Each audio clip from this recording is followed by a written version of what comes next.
here's us on the Raggedy Edge.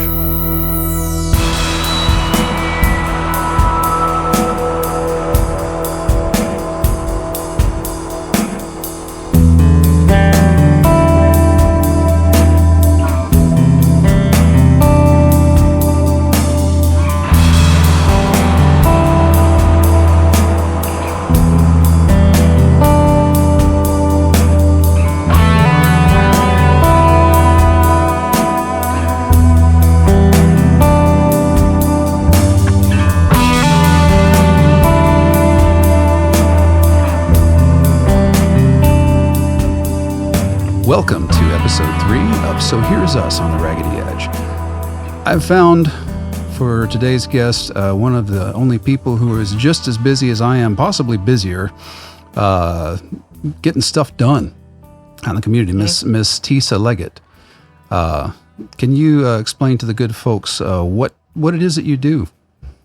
Sure. So I am in social justice, specifically criminal justice reform. I'm the executive director of a nonprofit called the Justice Reform Foundation, where we are looking to help people who have records to have a clean slate.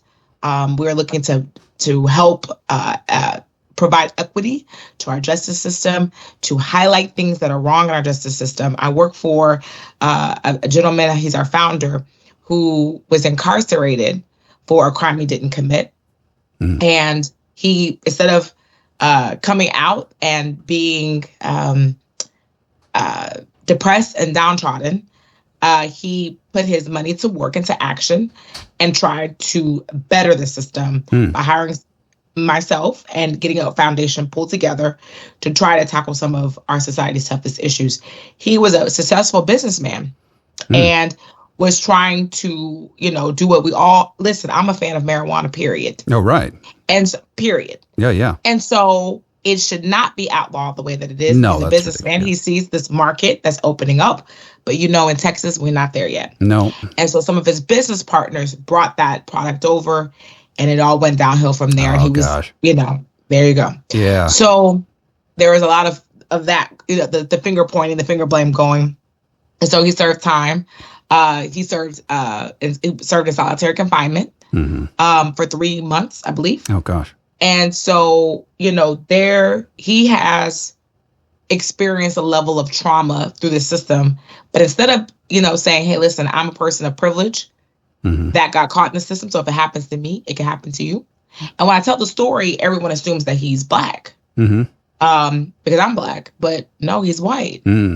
And so to do this work together, from two very different backgrounds. Right. I have a loved one who spent time in prison for a crime he didn't commit. Yeah. And he spent 15 years in prison. Oh, gosh. Which was much different than what the founder of our organization spent time in jail. But the damage. Well, but being wrongly imprisoned, really the time doesn't matter. The time doesn't even matter. It's just that your life got pulled out from under you because of something you didn't even do. And that's right. So that's some stuff that scares the hell out of you when you think about it. Missouri just murdered somebody. Right, exactly. The state of Missouri just murdered somebody. And they didn't even care. They just, Oh, they didn't care. No. Oh, no, they didn't care. The evidence was overwhelming. Yeah. And that's the part that just gets my goat. We're not a monolithic people. And I do believe we could look at different things and try to evaluate what's right and what's wrong. But we have become a society of so many rules because those rules were designed for slaves initially. And so especially the ones around marijuana. The fact that people who weren't supposed to be caught in the system are getting caught in the system. Yeah. Should be the wake-up call for people. Exactly. Right. It's like it wasn't designed for certain people to be caught in. Yeah, it's hurting the people they're not even trying to hurt. And right. Yeah, right. That's I've gotten into that discussion with a lot of people before. Kind of, people always talk about, well, the system is broken. Like, well, actually, the system is working the way it was designed to work. It was just designed to work in a way that's not good for everybody. And, correct. That's good, Matthew. So yeah, that's good. It's one of those things. So we all do a lot of talking about like getting in there and trying to make change. You have done a lot of that. When I met you, yes. you were running for city council here in Fort Worth. I was. and unfortunately did not win. But I was very I've been in kind of that thing I was an election judge for a long time, and just kind of been in and around people who are running, and I know the sorts of just constant go that is involved with running a campaign. Absolutely. And so just, respect to you for that, and for just, giving a shit enough to try. Because I think there's one of the things that kind of disturbs me about a lot of the discourse right now is that so much of it is done from behind a computer screen. And there's really not a lot of folks actually out, in the community doing things. And that, I think, if you were to take a difference of like activism, let's say 20, 40 years ago versus activism now, a lot of folks figure that if you share a meme around enough, that'll change something. It might get a few people to pay attention, but for the most part, it's probably just going to get you blocked by your crazy uncle or whatever. But I feel like, and we're up in this point now where I don't know about you, but we're less than a month out from an election that is weighing pretty heavy on a lot of us, and I would say people from a lot of different perspectives are feeling real heavy about it.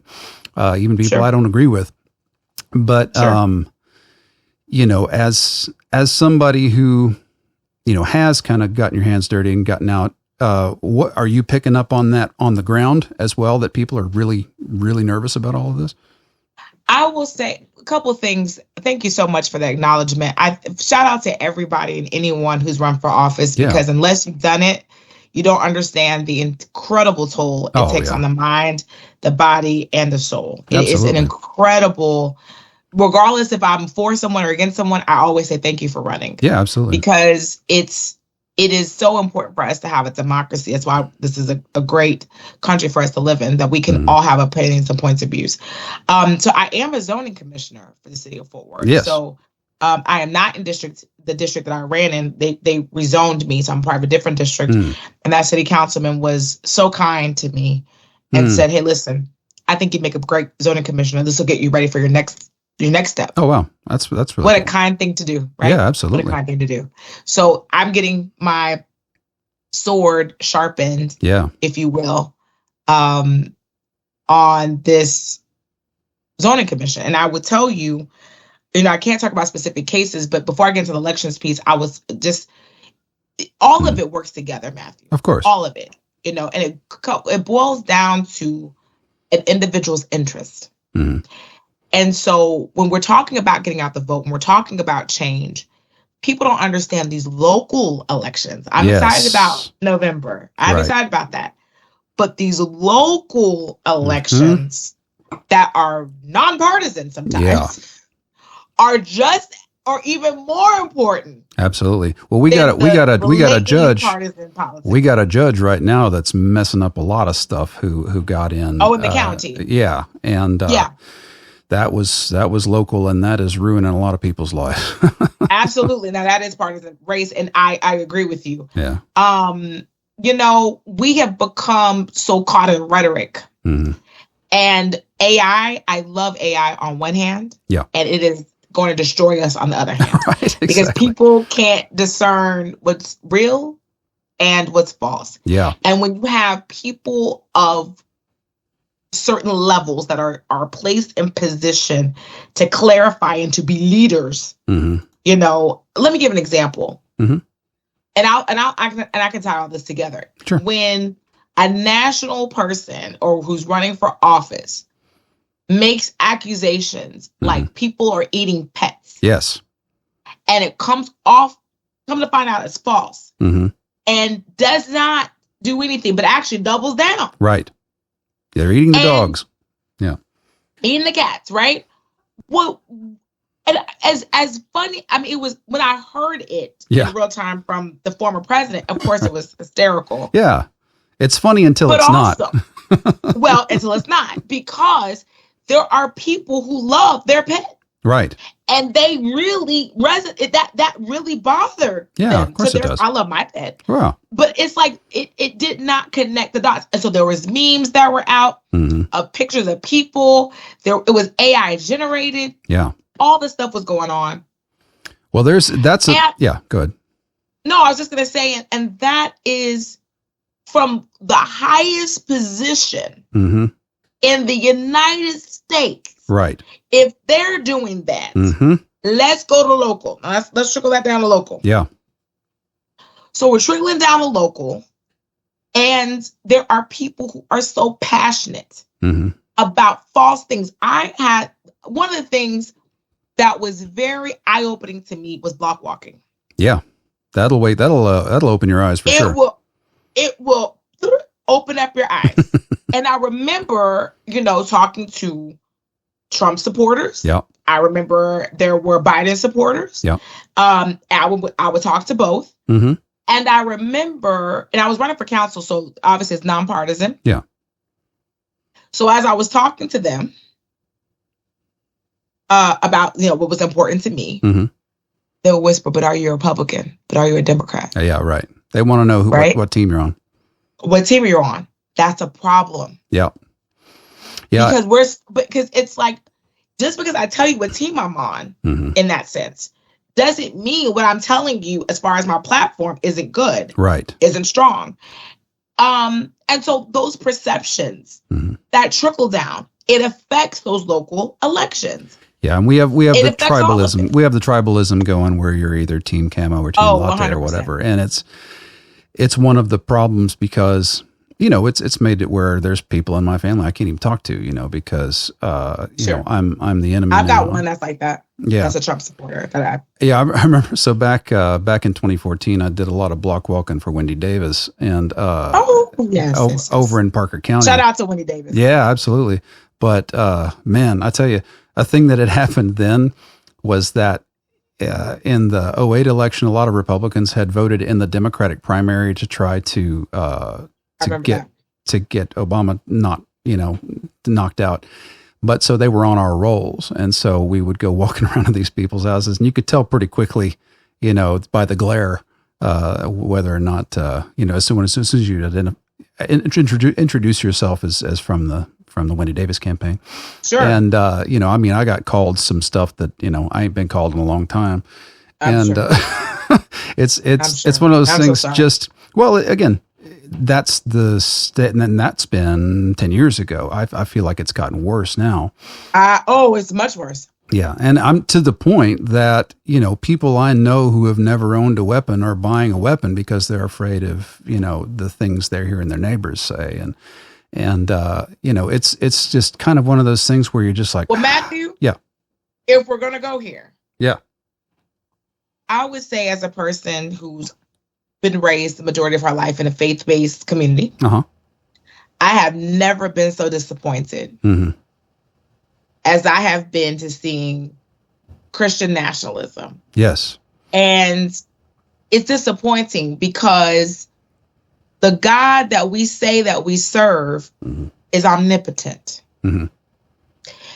And I believe with everything in me that what's going on in our world, we have to be at peace with. And what I mean by that is that it's not about just flesh. It's a spiritual energy war. There are people who have nothing and will give the little bit that they've got to their neighbor. Yeah, absolutely. And there are people who have a lot that'll tell their neighbor, well, why don't you get a job? Yeah. Why don't you work? Right. And so I'm not saying not either one or the other is good or bad. No. Maybe that's why they're poor. I don't know.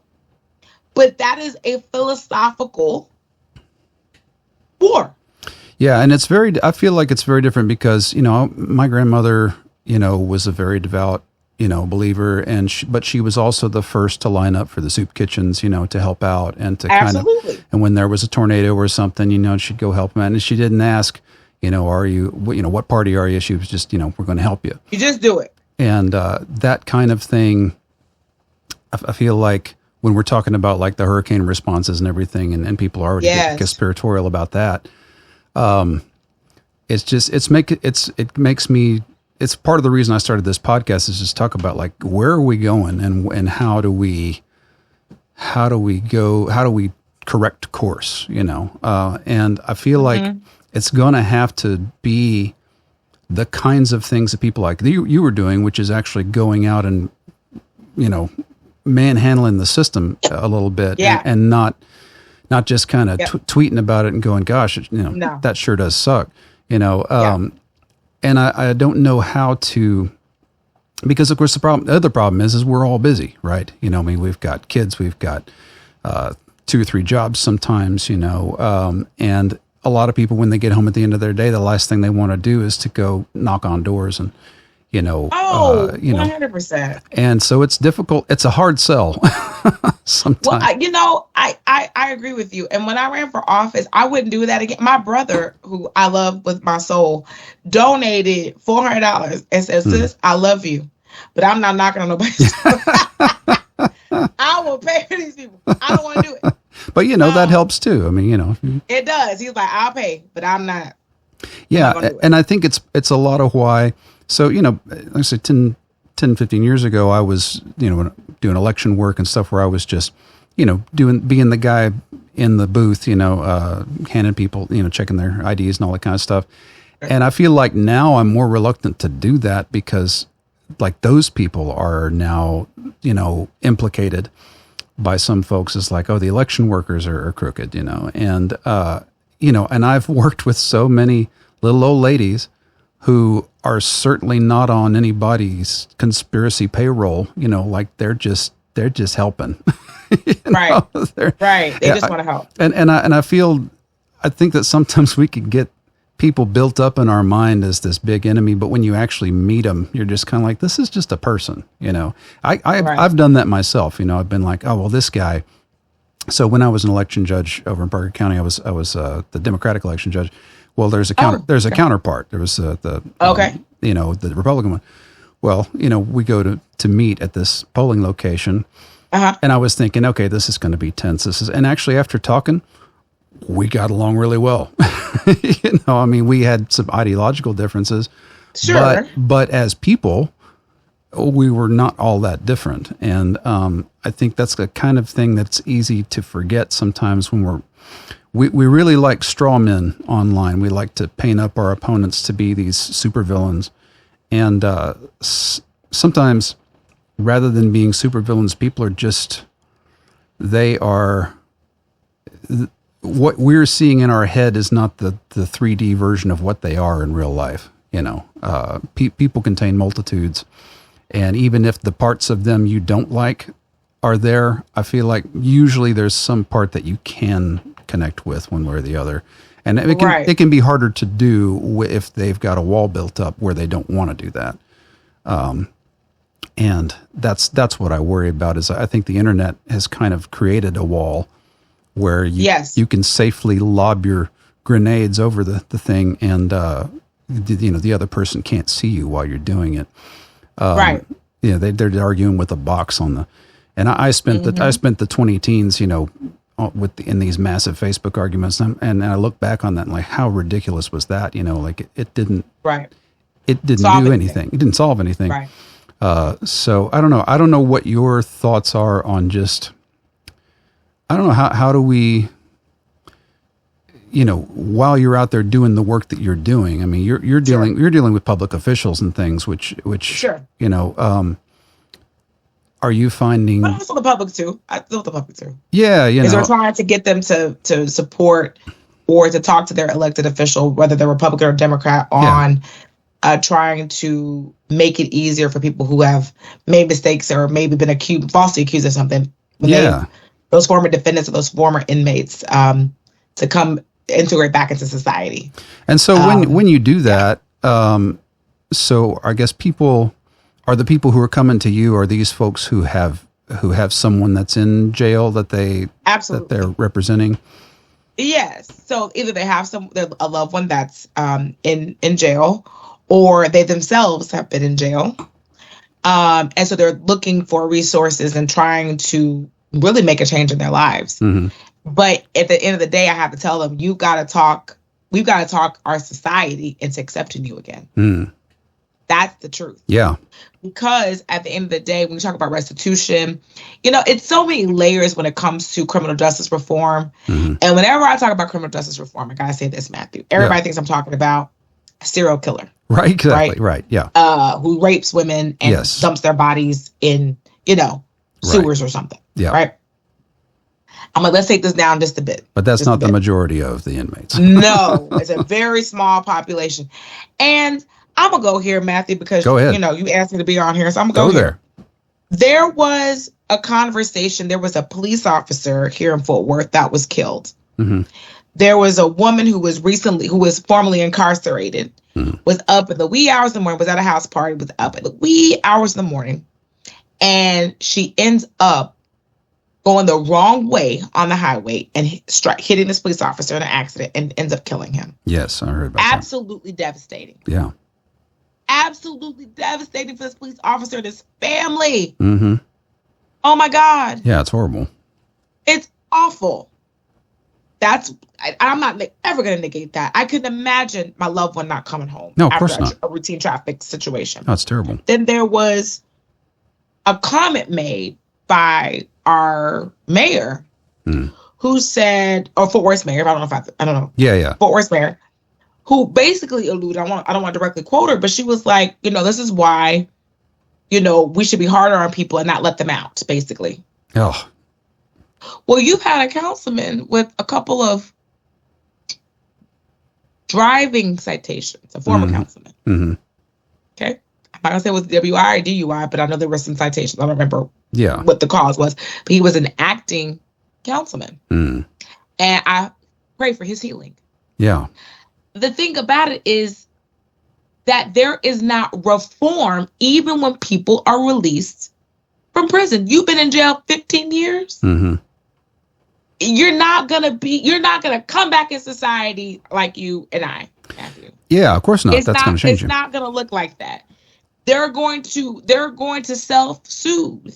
Yeah. There's going to be issues when they can't find a job. And so I'm not providing excuses. No. What I'm trying to say is that we have not only a system designed to do exactly what it's doing, but when we do not treat the sore of a human being, in that belly of a human being, if we as a society don't show grace in the sense of investing dollars into healthcare, paying these people actual money so we don't have a shortage. You got to pay them. Yeah. Which is, if you're in the psych ward, you got to pay these people. Yeah. And that's the deal broadly too, is that it's hard enough for people without a criminal record to get a job that pays a living wage. Absolutely. So now add that on top of it. And good luck, Good luck.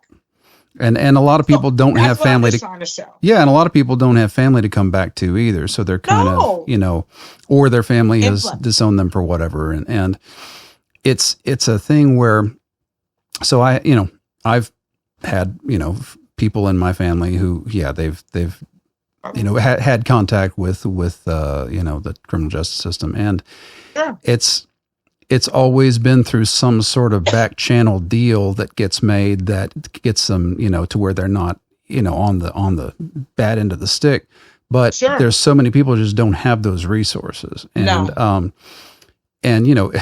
Lord, I mean, there's stuff in my misspent youth that probably if it had gone differently, it might have been me, but, I think listen, my angel didn't play about me is what I always say. My angel was like, she not.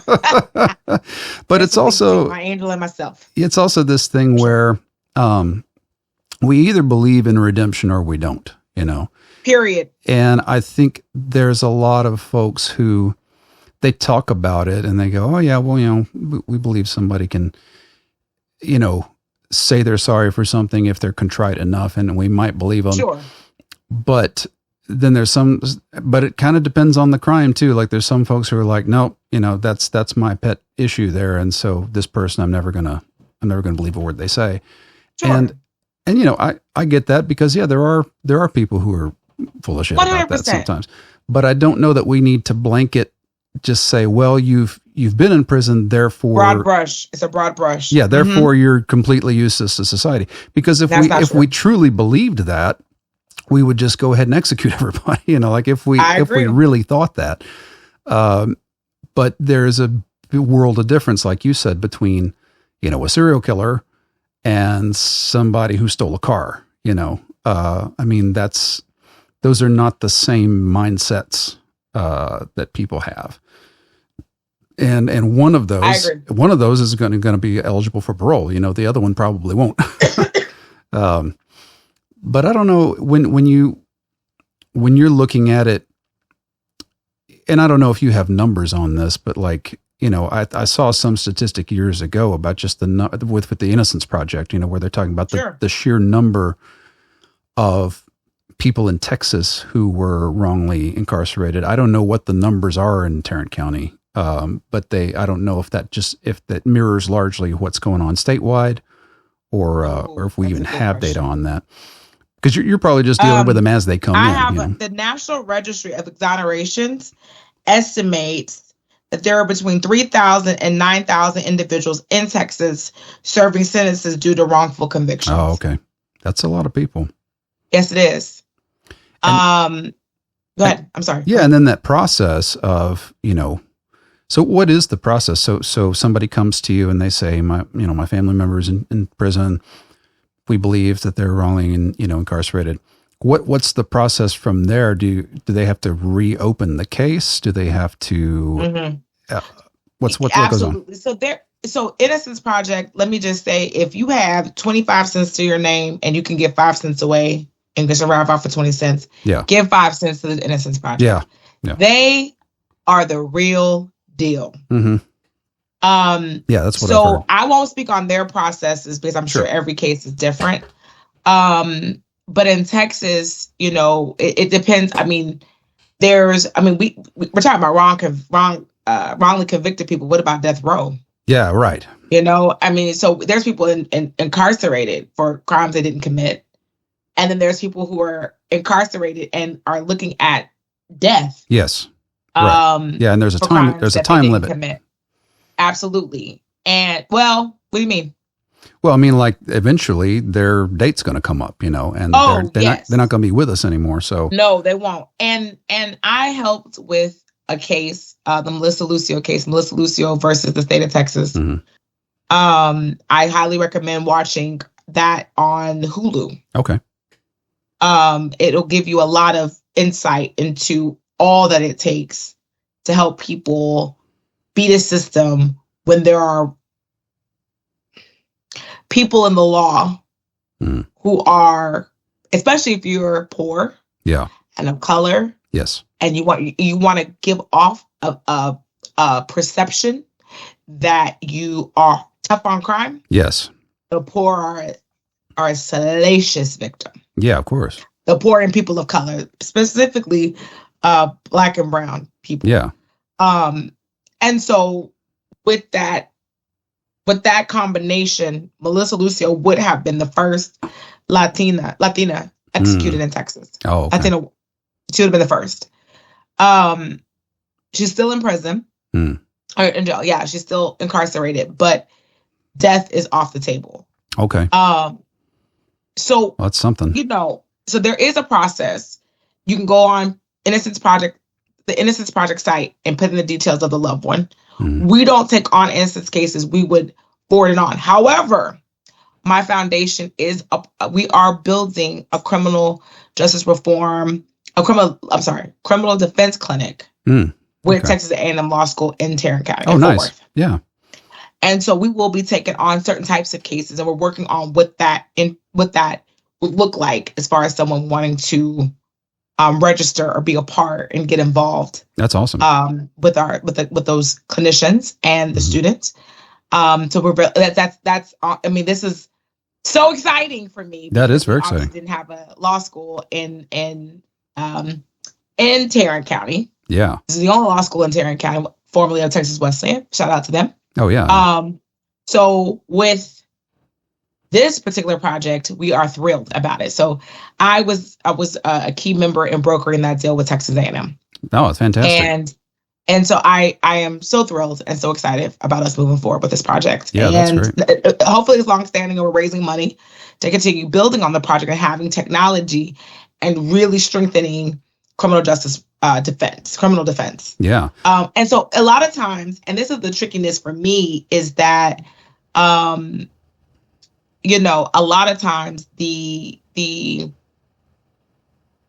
spirits of people is like, well, they deserve to be there.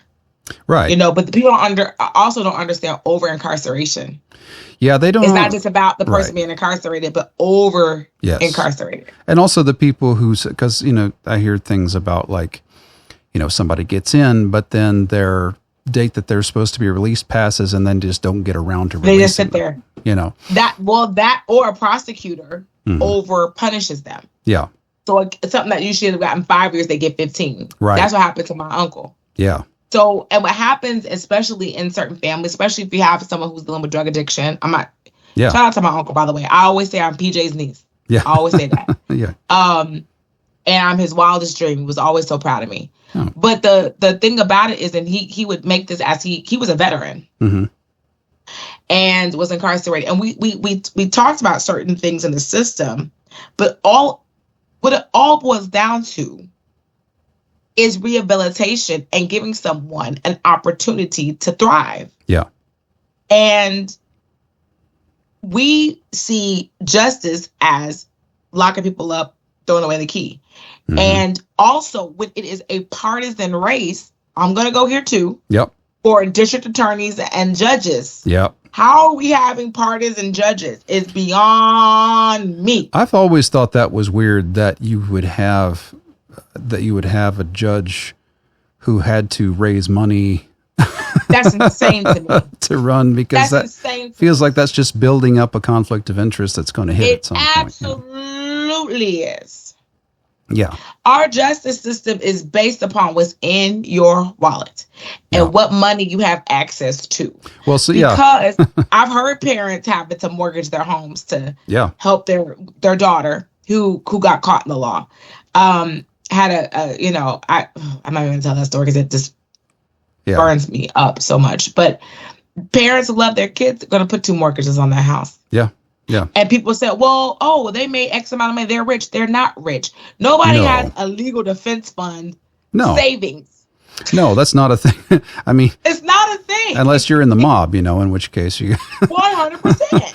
But it's kind of like that. These poor people are like using their retirement and their child is innocent.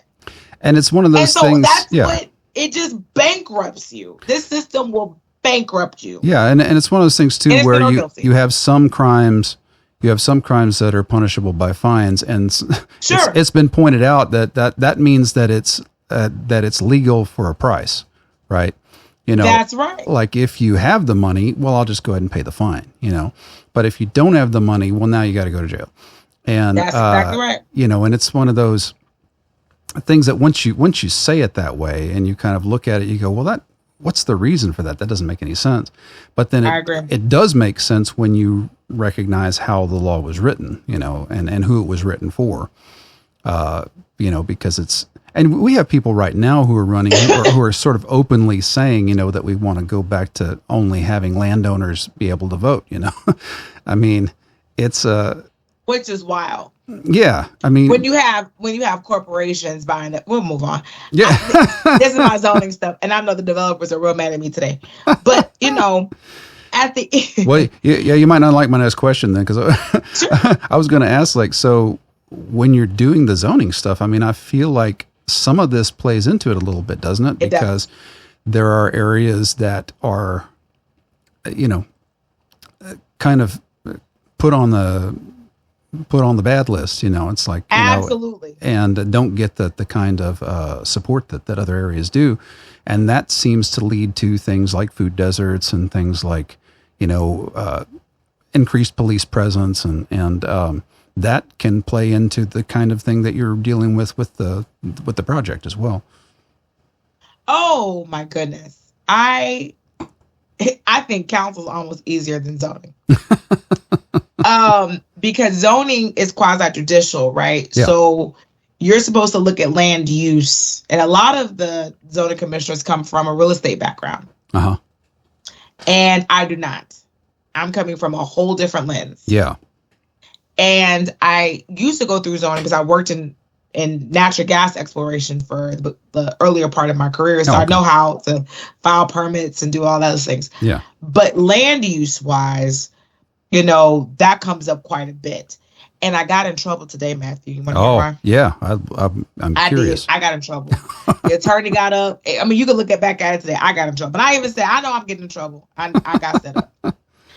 What happened was a lot of times developers or the city has to notify residents within a certain area or property, right? They have to tell people, this is something that I'm going to build or create. Okay. Now, I'm not going to talk about this specific case from today, but I'm just going to say I got popped today because I do this all the time. Mm-hmm.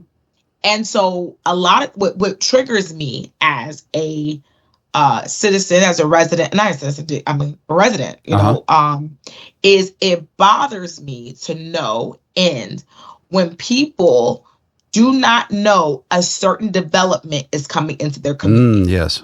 Whether you like it, love it, hate it, leave it, they need to know that this is coming. So sometimes it's on the city, sometimes it's on a developer, but that's an outreach piece. Yeah.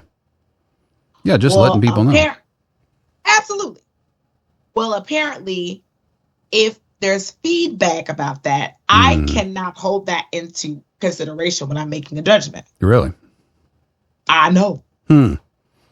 So I got popped today. Oh, wow. And y'all can go back and watch it. It's Fort Worth City Zoning Commission. And I just owned it and said, I know I did that. I know I'm supposed to do that. But but it bothers me. Yeah. And so my colleagues had the opinion of, oh, well, those people knew, or those people knew. And it wasn't even my community. Yeah, right. But it wasn't my district. So that's why I feel safe to say this. But I'm just going to say this to everybody. Neighbors. Mm-hmm. We got to tell the truth. Yeah. If you knew about it and you just don't like it, just say that, because you still have a voice and you can still have your voice heard. Sure. But there are legitimate people who don't ever hear about anything. That happened to me, which is why I ran for office. Mm-hmm. Yeah. I'm like, I am here today because former Councilman Youngest Jordan built apartments and didn't tell nobody. They put a sign up for zoning. But you know us, the homeowner association, and we told y'all that's a lie. Mm-hmm. We did not know. Yeah. And so because I think the thought is that, well, if we tell them, they're going to oppose it. So they're going to, it. And so there is this kind of theatrical game that's played. And I got older. I mean, my former councilman before this one that was elected, he had been in council. I would have had 10-year-olds here. Yeah. I mean, at this point, right? Yeah. So he had been in a long time. And then when I decided to run, I saw that lack of communication was just I'm like, you don't have to even know what you're talking about. Yeah. We all are neighbors. You don't have to have a degree in real estate to have a conversation and to educate yourself on the issues. It's okay. And I think for me, I want to know that even if you don't like it. Right. And that's the deal about it, is that I want you to know. I want you to at least know. We can disagree on whether or not the thing is good or bad, but at the very least we need, and that's a lot of the thing. So we here over by where I live, the Fort Worth Arts Center had a kerfuffle like that, where they were trying to bring in developers to turn it into a hotel shopping center type of situation, but the people in the area, like me, were just like, well, if we just keep it an arts center, what if we keep it, something for the public? And, and then they didn't like that people were talking back to them. And so they're basically right now probably just going to do what they were going to do anyway, which is turn it into a shopping center. But it actually reminded me years ago when the city of Dallas was renaming Industrial Boulevard, and they put out a vote. And they said, okay, what do we want to call this? And then the results came in, and the result was Cesar Chavez Boulevard. That was the most popular name to rename it. But then city was like, we don't really like that. So we just wanted to call it Riverfront Boulevard. So y'all can pick a different street that we're going to call Cesar Chavez Boulevard. And it's like, why did you ask? If you didn't want to know what we thought. I'm going to tell you why. I'm going to tell you why, because that is a way to shut people up. And as somebody who has been in outreach, it's just a checkbox to say we did it. Yeah, right. And I just want people to know I am listening. You know, as a zoning commissioner, as somebody who ran for office, I absolutely listen. It boils down to dollars and cents. Yeah. It boils down to that. And that's where the elected officials have a very tough job, because you can't say you want the libraries open, but we don't build the shopping center. It's like something's got to give. And so I completely understand that. That's what makes it difficult. Yeah. As a quasi-judicial committee, what's kind of cool about it is that, you know, we get to hear and see about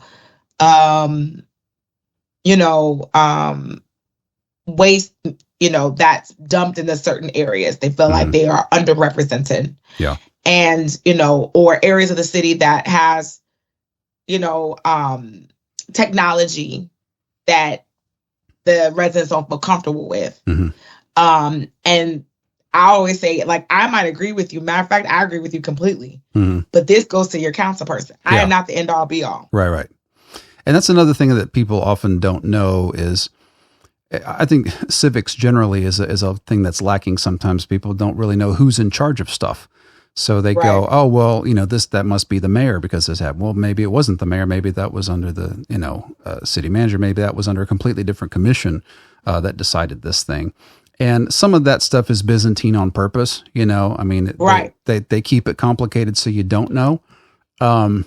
But some of it too is just somebody was saying that we kind of have caveman brains with medieval institutions, and our technology is from outer space. You know, it's like we have these institutions that are kind of slow moving.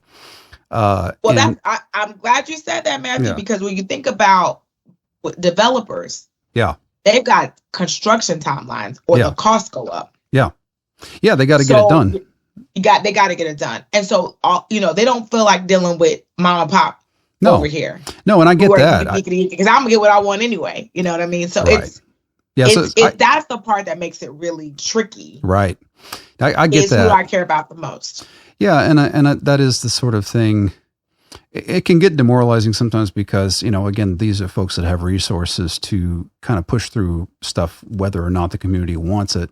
But I have seen instances in which the community stopped something from getting done, you know, and, you know, if there was enough outcry about it.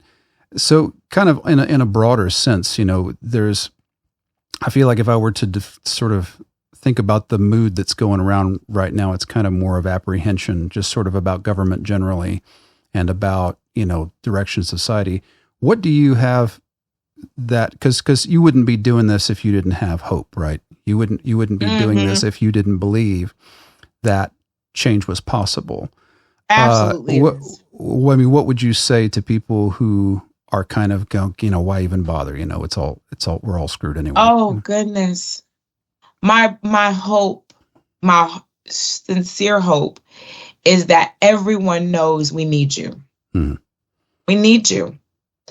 And that in itself, not just you getting up every day to go to work. Yeah.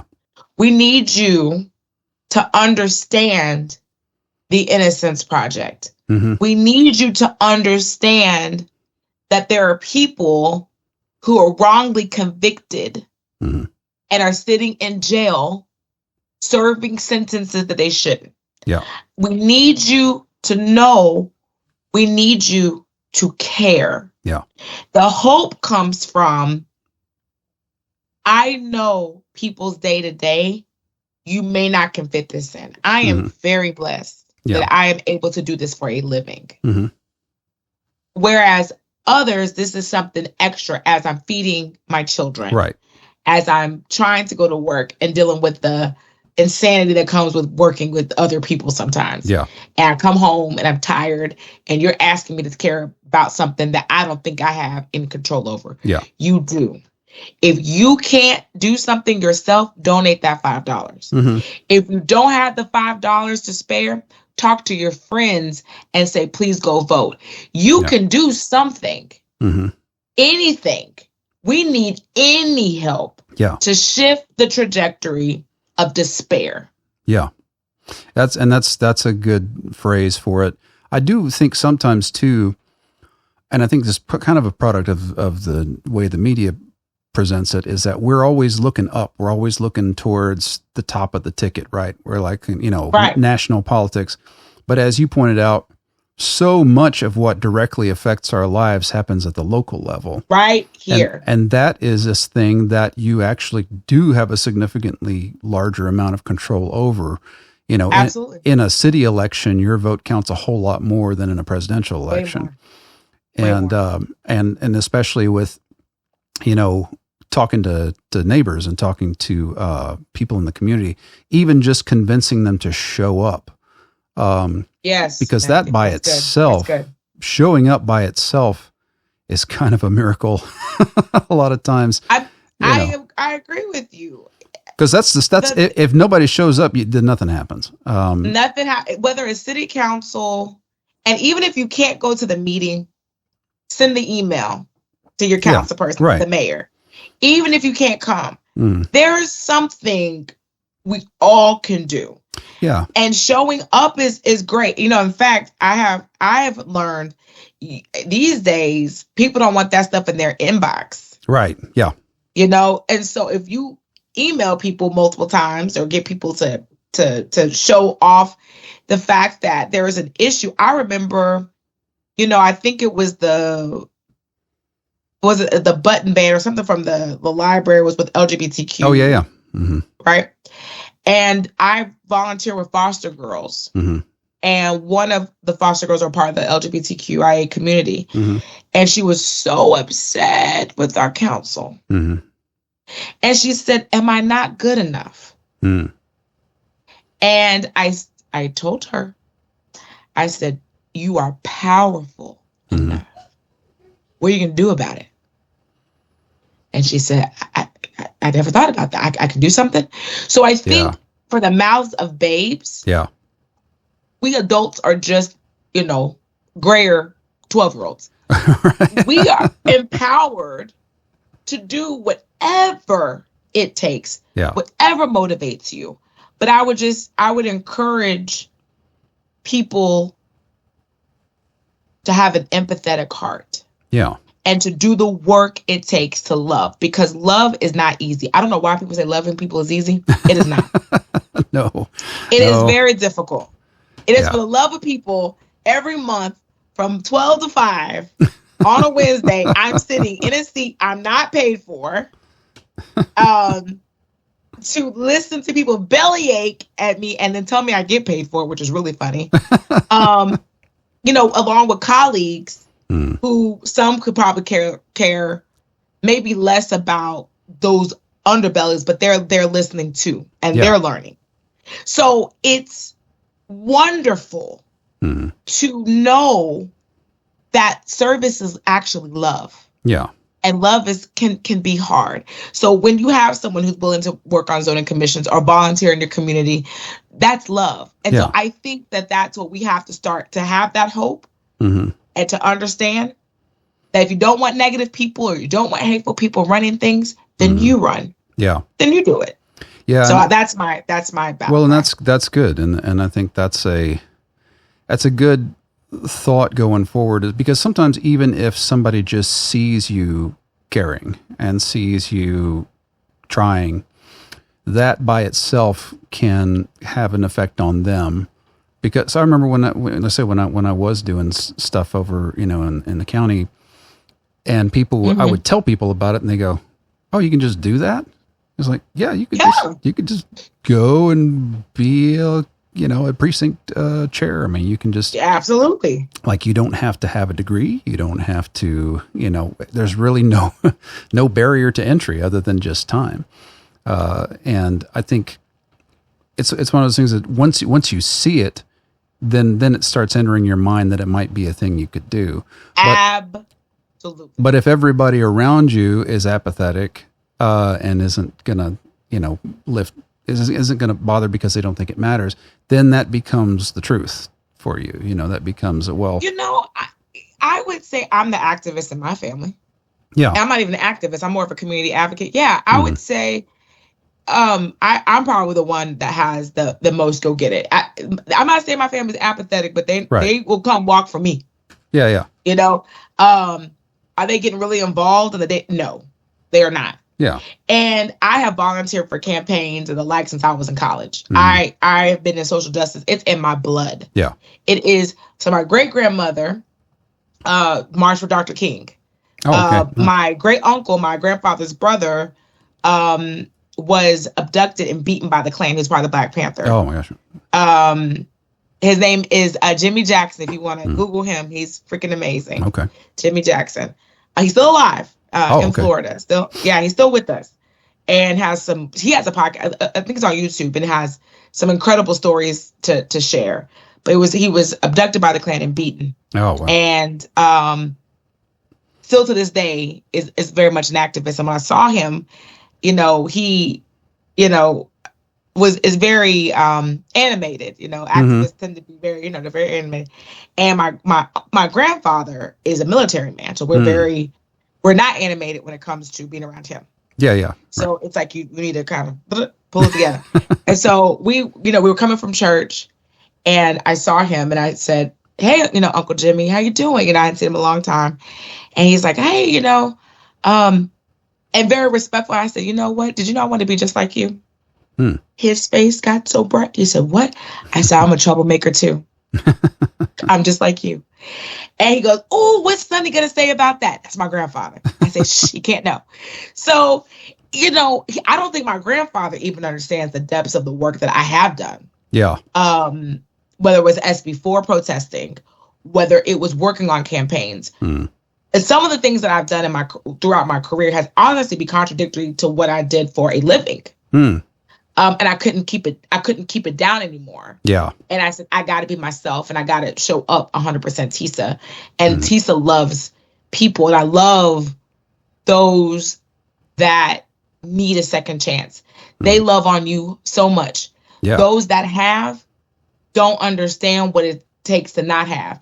And then there's a level of understanding of the human experience that people are going to hurt your feelings, y'all, and they're going to hurt your feelings or take advantage of you. But if you do things because it's the right thing to do, then you just do it. And that's why I think even in my career, I'll say this to you, Matthew, I would say even my career in Fort Worth, I couldn't keep it suppressed that I really saw some things that were wrong. Yeah. And you can't just get up and go to work every day unfulfilled. Right. Without attacking or addressing the problem that most affects people that look like you. Yeah. So I'll say that too. Yeah. And that makes a lot of sense. And it is trying to bury that part of you that's having a reaction to the things that are happening. Exactly. That kind of, it's kind of a silly example, but I briefly had a telemarketing job where we were calling old people and trying to sell them living trusts. And then I met some of the sales guys, and they were like these really oily kind of, guys that would bilk grandma out of her life savings type of thing. And it wasn't enough for me to quit. I actually had to steal a bunch of the lead sheets and throw them in the dumpster because I was like, I can't let this happen to grandma, And, and when you see stuff like that, you get mad enough that you go, you know what, people shouldn't be able to do this stuff. There should be laws. And of course there are laws against a lot of this stuff, but you have to know enough to combat it or to find the people who know. And that's part of why I wanted to have you on, was to kind of like, look, here's a person in case anyone in the community is needing, something like this, or just, sees an example of somebody doing this work to try to improve things, Absolutely. It means a lot to me that you're doing that. And I feel like the people that you're helping, it of course means everything to them. It does. And I know that. Yeah. And it means more to me. I think, Matthew, if I could say this, go ahead. That it also means a lot to me. It's an honor to serve. It's not a privilege. in the sense of I don't get paid those privileges. Sure. But it's a privilege for someone to look at me and say, I see you as someone who can help me. Yeah. That is an honor. That in itself means so much to me. And when I can't help, that I know someone who probably can. And so I just want to thank you for reaching out to me, and I'd be happy to talk anytime. Okay. And maybe with more specifics on things if you want to learn about certain things. But I just want to reiterate, please stay involved and, ask me those tough questions. Well, thank you. I appreciate that. And so what's next for you? You got goals on, should I ask something like that or? Let's make it fun. It's funny because, a lot of people said you were this bright light. We thought you were going to run again. Mm-hmm. Because a lot of my ideas, got implemented, by the person who ultimately ended up earning the spot. Uh-huh. And, I said, so I got zoned out. I'm in a different district. I'm not in the same district anymore. Yeah. And I said, honestly, I would love to be a senator. Yeah. I would love to be a senator, or if I was real local, justice of the peace. Mm-hmm. I'd like to do that. You could do that. Stuff. I would love to do that. I don't see any reason why not. Why not? I think for today, you have to do hard work before you're put in positions like that. Yep. Ideally. You know what I'm trying to say? No, ideally you should. Ideally. You got to put your, and people just go for these roles to be going for them, But I feel like I don't ever want to be disconnected from the human experience. Yeah. So the next move that I make won't be my decision. It'll be because people said, we need you. Okay. Will you please go after the spot? But if y'all are asking me, I would love to be a senator. I wanted to be like Barbara Jordan when I was a kid. Oh, yeah. I wanted to be like her. I wanted to be this great orator, and I wanted to, be a congresswoman, kind of thing. I wanted to do that. There's a lot of time to do that. So there is. I've got time. Yeah. I've got time. Well, thank you so much for being on the show. If people wanted to find out more about the foundation, where would they go on the interweb? www.justicereformfoundation.org. Okay. And we're on Instagram as well. Same thing. Okay. Justice Reform Foundation. Very, very nice. Well, Tiesa Leggett, thank you for spending time with me, and best of luck to you in your efforts in the future. Thank you, Matthew. I hope this isn't the last time. Oh, it won't. It won't. Okay. I'm gonna call you again. Oh, absolutely. Absolutely. Okay. All right. Thanks so much. Good night. Good night. Bye-bye.